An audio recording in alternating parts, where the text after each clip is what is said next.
Prahlad Maharaj. And he's a great soul.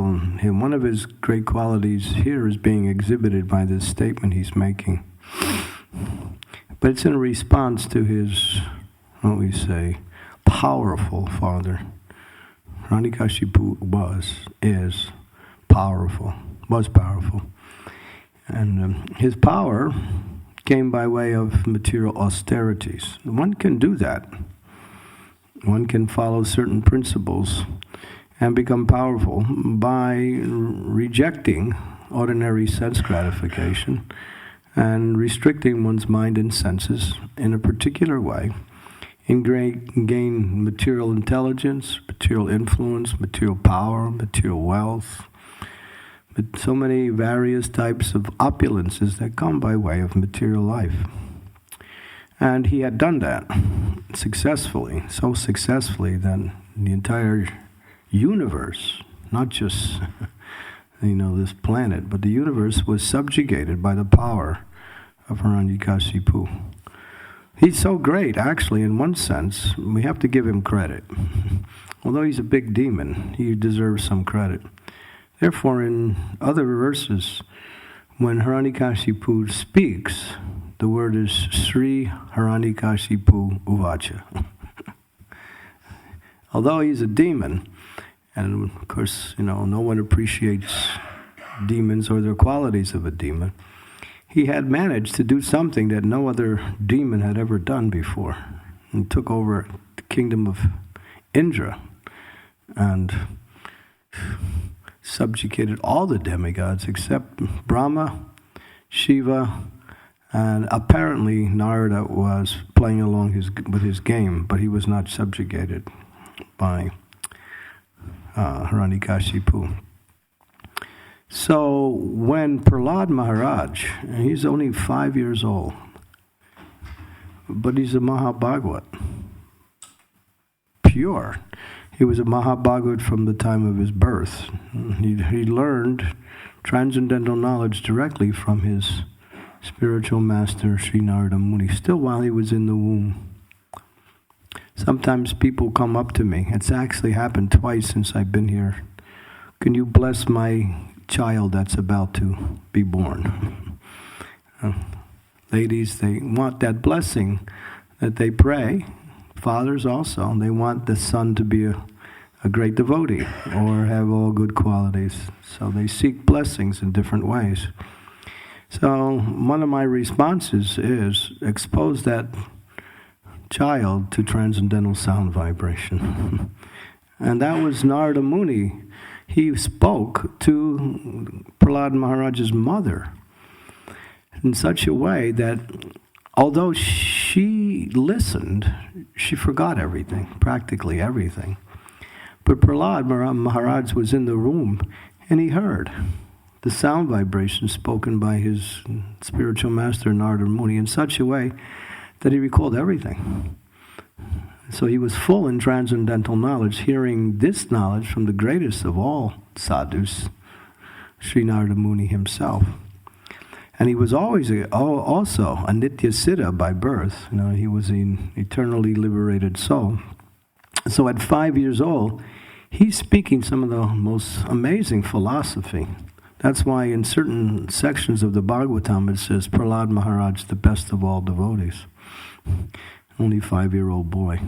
Lord Chaitanya Mahaprabhu, he would love to hear Srimad Bhagavatam read by Sri Gadadhar Pandit. And his favorite pastimes were Prahlad Maharaj and Dhruva Maharaj. It says that he would love to hear those stories over and over again. And Gadadhar Pandit would just read. So what a great personality we're hearing from. Although a little child, we might say. Because, at 5 years old, you can't expect much from a boy or a girl of that age. But not only, he's making ordinary, great sages look like, like ordinary sages by his knowledge. Such deep philosophical understanding. And so his mind and senses are so controlled. His father's about to kill him, or trying to in different ways. And yet he's speaking very clear, poignant, unfearful types of statements. He has no fear at all. And it's explained here why he has no fear. Because he knows nothing can happen without the will of the Lord. It's a deep principle that things are happening, or apparently happening or not happening, but there's, behind the whole thing, there is a cause, or an apparent cause. There's a remote cause and there is the apparent cause. The apparent cause is all we see. When something happens or something doesn't happen, we either blame or give credit to someone or something, or circumstances. But Lord Brahma gives the understanding. Ishvara Parama Krishna Satchit Ananda Vigraha Anadir Adir Govinda Sarvakarna Karnam. This last line, Sarvakarna Karnam, really is the essence of that of our existence in relationship to the Supreme Person and to everything. That Krishna is the cause of all causes. So when Hiranyakashipu is overwhelmed with astonishment because no one could defy him and no one could match him with his strength and power, and here it is, a 5-year-old boy who is his son, is not only defying him but preaching to him. It's not like he's simply rejecting what Hiranyakashipu says and doing his own thing. He's preaching to his father too. There's one scripture, it's called the Hari Bhakti Sudodaya. And in that, it's a small scripture, it's about maybe 90 pages. And the book's about this big. And in that is more of the details of the pastimes of Dhruva Maharaj and Prahlad Maharaj. And in that book, Prahlad Maharaj is constantly being quoted as preaching to his father. He did everything to try to save his father. It wasn't like he was still thinking, well, he's lost. He's a big demon. He just wants to subjugate everything. Of course, he criticized his father many times, but in a way that would be that he would awaken to his, when we say, illusion. So speaking very strongly, that you're deep in attachment to material, it's household life. And, you're just an illusion. If you want to get out of the illusion, you have to take shelter of the Supreme Personality of Godhead. Take the dust of Vrindavan, take the dust of the lotus feet of great souls and smear it on your body, and then you can be successful. What is your success now? You just conquered the universe, but still, you're miserable. Hiranyakashipu was miserable. He was unhappy. This is an example. We want to somehow or other give credence to the philosophy that there's no happiness in the material world. Here's an example. Here's a person who had everything. Followers, wealth, whatever he had and wanted at his disposal. And he was miserable. He was never happy. Why? Because the more he had, the more he wanted. And the more he got, the less satisfied he was. So here, being overwhelmed with the words of his son, or the power of his son, he says, where did you get your power from? And Prahlad Maharaj is saying, the same place that everyone gets the power from. Where you're getting your power from. There's no other source of power. There's only one. And this is the last thing Hiranyakashipu wanted to hear. The last thing he wanted to hear, that his number one enemy was the source of his own strength. Oh, that just fried him. He was so, that'll come up. He became so angry. But Prahlad Maharaj is speaking the truth. And not in a philosophical way, but in a realized way. He knows that there's no power outside it. And Prabhupada gives a nice example here. That all forms of heat and light are manifested in different ways as different powerful fires. There's little sparks, and then there's flames, and there's big fires. But all of it, although it's a variety, the essence is coming from the sun. The sun is the source of all fire, all power in that way. So in the same way, the Supreme Personality of Godhead is the source of everything. And for devotees, this is very important to understand, because it's the feature of success and it's the feature of pridelessness. Success it comes by way of the mercy of the Lord. But in our endeavors, we do something, or we do some service. And maybe some recognition is given to that service. Or we have some abilities, or some proclivities, or some qualities, or some talents. We might say, oh, it's previous karma, and in many cases it is. But actually, Krishna says in Bhagavad Gita, Sarvasya chaham hridisani visto, matat smirta jnanam apohanam cha, vedaischa savam aham eva vedyo vedanta krid veda videva chaham. So what is Krishna saying? He's putting the understanding of everything in these first two lines, that all knowledge, all forgetfulness, everything is coming from me.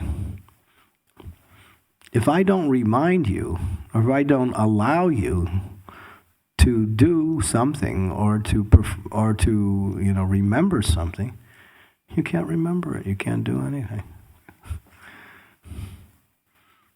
It's like, I give it as an example, one beautiful story.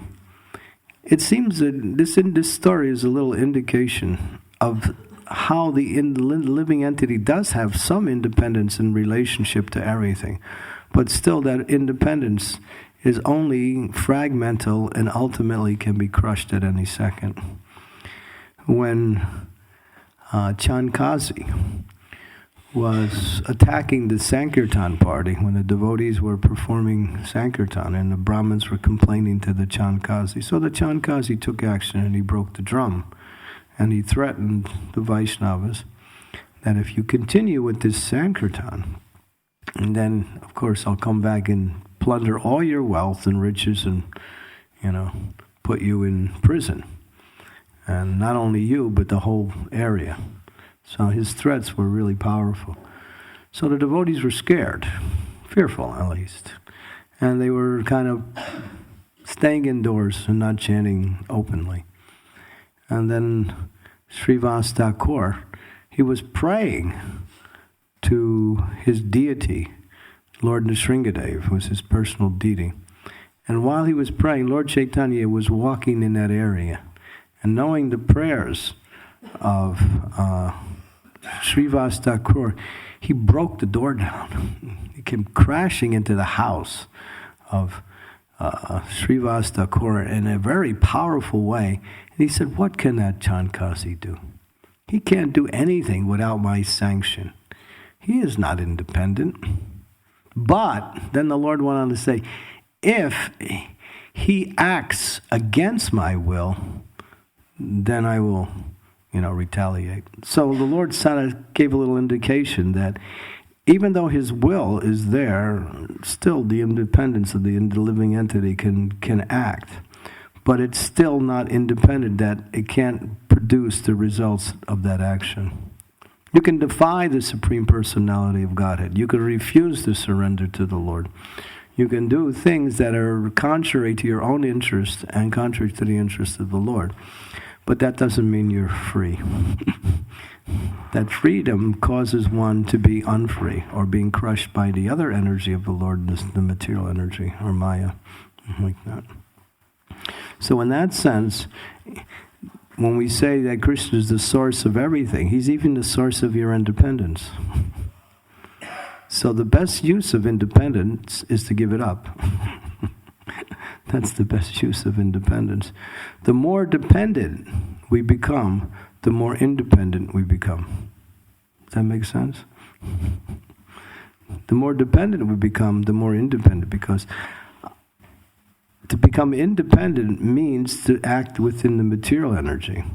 And therefore one becomes more dependent on the material energy. And therefore one becomes, what we say, more bound up. But by surrendering to the spiritual energy, one gets free from the dependence on the material energy and takes dependence on the spiritual energy and becomes free. Because there's no freedom on the material platform. Because the three modes of material energy are like chains or like guards and bars and various types of locking devices that cause one to act and think in a certain way and get a particular result accordingly. But on the spiritual platform, because the nature of the soul is to love and serve God and to be dependent on God in all circumstances. That's why Sanatana Goswami, when he describes what are the principles of a Vaishnava in terms of surrender, one of them is complete dependence on the mercy of the Lord. Complete.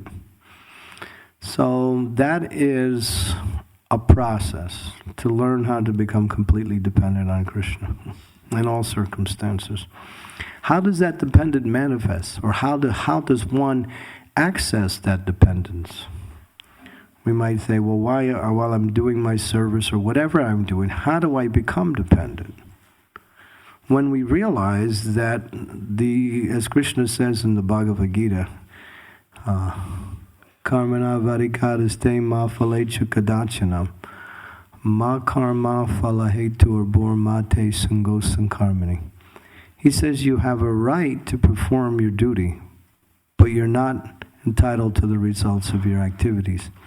Never consider yourself the cause of the results of your activities, nor never be attached to not doing your duty. So the living entity has to act, but it has to be either under the influence of the material or spiritual energy. So to depend on Krishna means to be successful, even if the results of the activities do not come out according to one's desired desire. Still, if one is dependent on Krishna, that activity is perfect, and it's accepted in that way by the Lord and the spiritual master. So Srila Prabhupada teaches the process of how to become dependent on Krishna, or the spiritual master teaches that through practical example and through philosophical teachings. And what are the philosophical teachings? Is that ultimately we are small. We cannot do anything without the will of the Lord, or without the mercy of the Lord, or without the empowerment of the Lord. And how to become empowered by the Lord to do things. Prabhupada makes a very simple but very direct statement. He says, always remember Krishna's lotus feet. He says, if you always remember the lotus feet of the Lord, then you will never be obstructed in the course of your execution of devotional service. Now you can't always remember the lotus feet of the Lord to fulfill your material desires, because that's the best way to become purified of material desires. So in remembering the lotus feet of the Lord, it means that is the success of anything we do in spiritual life. And to forget Krishna, or to forget that we are dependent on Krishna in all circumstances, means to be in the Hiranyakashipu mentality. Or the idea that, and Prabhupada says, he uses strong words. It's interesting how Prabhupada uses words. If we tried to use words like he does, we might sound like, a puffed up rascal, or someone who is just impudent and full of false pride. But Prabhupada's giving clear understanding of what is reality. And he says, one who has no intelligence cannot understand this philosophy of dependence. So what does that include? Everybody. How many people depend? Sometimes people pray to God, but their dependence on God in the prayer is that God should do what they want. That is the nature of the prayer. That I'm depending on you for your help to fulfill my needs or my desires. But that's not dependence on the Lord. That's something else. That means that you want the Lord to be your order fulfiller. Here's the Lord's, and even in devotional service, when we try to carry our devotional service, we always think how best to serve Krishna in such a way that Krishna is pleased, or how to execute my devotional service in such a way that the spiritual master will be pleased and the process of devotional service will move forward. So a devotee thinks like that. Not that we simply think, well, I did this before, I know how to do it, I can do it again. But then again, one can not understand that ultimately Krishna is the source of all intelligence, and all remembrance, and all forgetfulness too. I think of an example. I can think of an example of how forgetfulness manifests itself, but it was a curse by a great sage. It was Karna, the warrior Karna. He wanted military training. Now he was born, or apparently he was, of course, the son of Kunti and the sun god. When she called the sun god with her mantras, he gave her a son, and that was Karna. Powerful son. He was born Kshatriya. He had built-in armor in his chest. But being an unmarried girl, she didn't want to reveal that she had a child. So she left the child in a basket along the river, and a Sudra family found the child and raised it. So he was known as a Sudra, not as a Kshatriya. But he was actually a Kshatriya. So he came to Parasaram, and he wanted training. Parasaram said, I don't like Kshatriyas. And I don't give any knowledge to any Kshatriyas. But Karna had been brought up in a Brahminical way. So he said, I'm a Brahmin, so I'm not a Kshatriya. So he said, all right, if you're a Brahmin, that's fine. I'll teach you military art if you want it, but no Kshatriyas. So Karna was serving his spiritual master by massaging his body. And he had received much knowledge about military fighting and arts and so many things from Parasaram. So while he was massaging his body, Parasaram fell asleep. And so he was massaging and massaging. And while that was happening, a bug, a huge bug, a very dangerous bug, landed on Karna's leg and started to bite him, and really started to bite him, and he was feeling in tremendous pain. But he didn't want to stop, because if he did, he felt that it would disturb Parasaram, because he was actually putting him to sleep, and he was enjoying it. He said, how can I stop my service to my spiritual master? Jai Sisi Radha Gokulananda Sitaram Lakshman Hanuman Gornitai Ki Jai.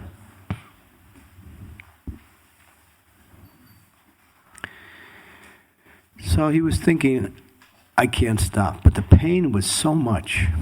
Finally, the bug bored a hole in his leg and blood squirted out, and it landed on Parasaram, and he woke up. And when he saw what was happening, he said, how is this possible? You're a Brahmin. No Brahmin can bear such pain. You're not a Brahmin. Only a Kshatriya could tolerate such pain. Therefore, I see that you have cheated me, and therefore I curse you. The knowledge that I've given you, when you need it the most, you will forget it. That is my curse. So he cursed him to forget. And then, of course, when he was on the battlefield fighting with Arjuna, he couldn't remember the mantras for accessing the weapons that he needed. And then, of course, he was killed. So he was cursed to forget.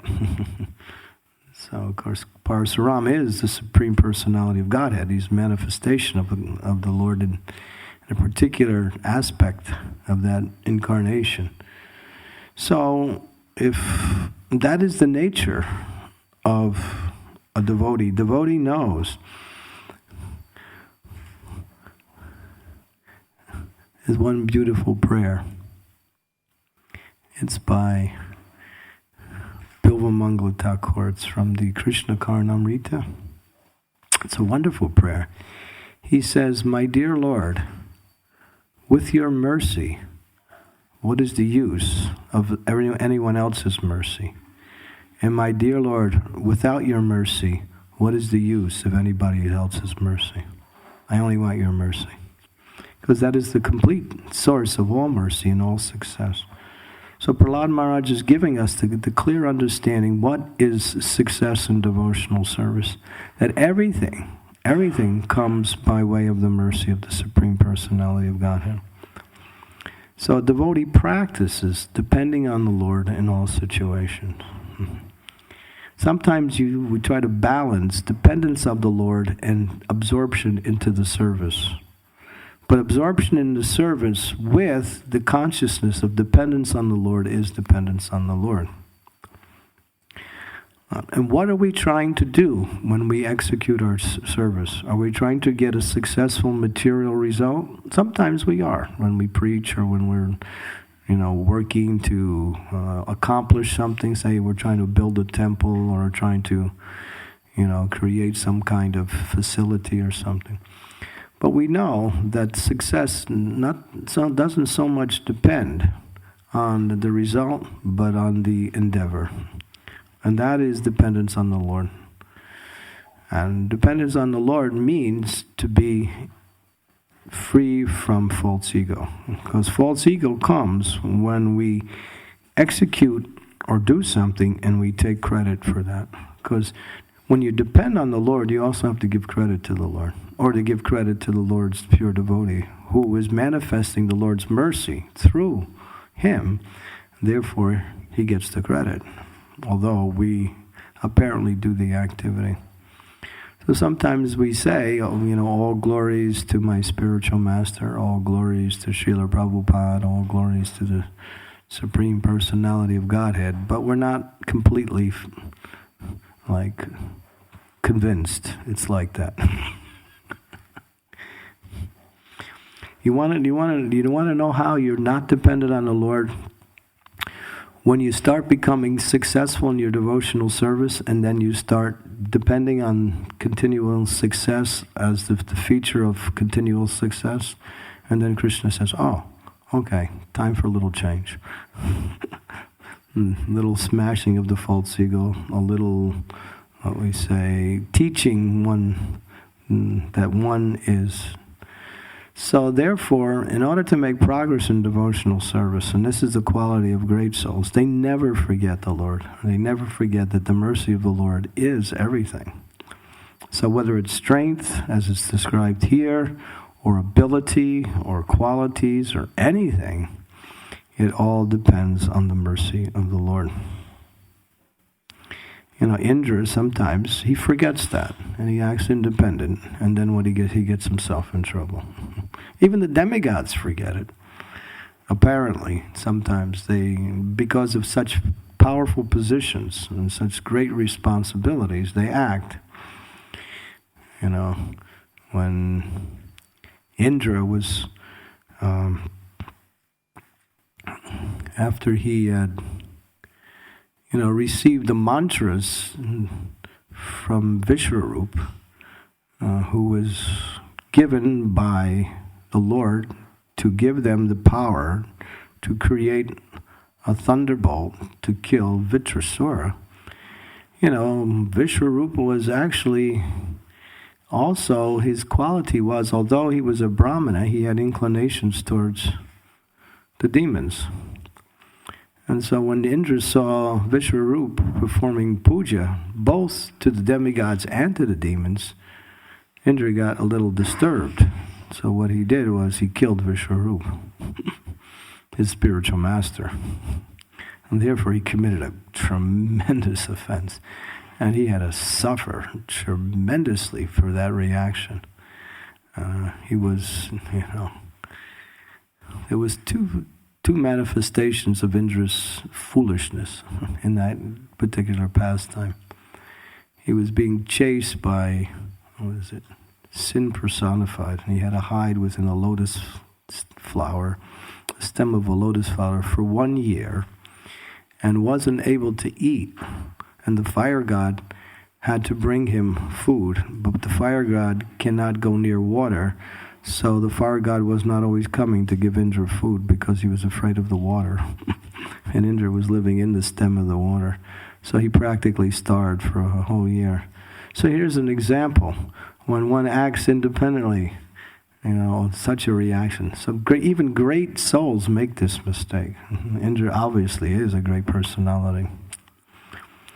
So it happens that we forget, or we become, what we say, more dependent on our own abilities or talents or whatever. But we understand, even if we have abilities, talents, qualities, success, these are also coming from the Lord. It's not that they're independent of the Lord, and once we have them, they're ours. They're also Krishna. They're also coming from the Supreme Personality of Godhead. So depending on the Lord really means independence. And as Prahlad Maharaj says, whether they're moving living beings, unmoving living beings, superior, inferior, everyone, and then he even sums it up, including the greatest of all demigods, Lord Brahma, is controlled by the strength of the Supreme Personality of Godhead. There's nothing outside of Krishna's control. So for a devotee wants to be controlled by the Lord. Just like a little child loves to be controlled by a powerful and what we say qualified parent. Because he knows he can get everything he wants from that parent. He doesn't have to do anything himself. He simply has to be obedient to the parent. And so devotee finds great happiness in developing dependence. Whereas the materialists think the more independent I can become, the more I am my own person and the more I can become successful. And therefore they're always baffled in everything they do. And they're always in anxiety that whatever I'm doing, will it come out according to my will or my desire, like that. But the devotee is not attached to the results of whatever we do. We work in such a way that we are acting in an attached way. This is the key. To act like you're trying to get the results, but to know that the results are not dependent on you. It's like a trick mental, concept. You try your best and you act like it depends on you, but you know it doesn't. Because behind the scene is the Supreme Personality of Godhead. That's why Prabhupada used to say, I can speak like this because I know behind the scene Krishna's there.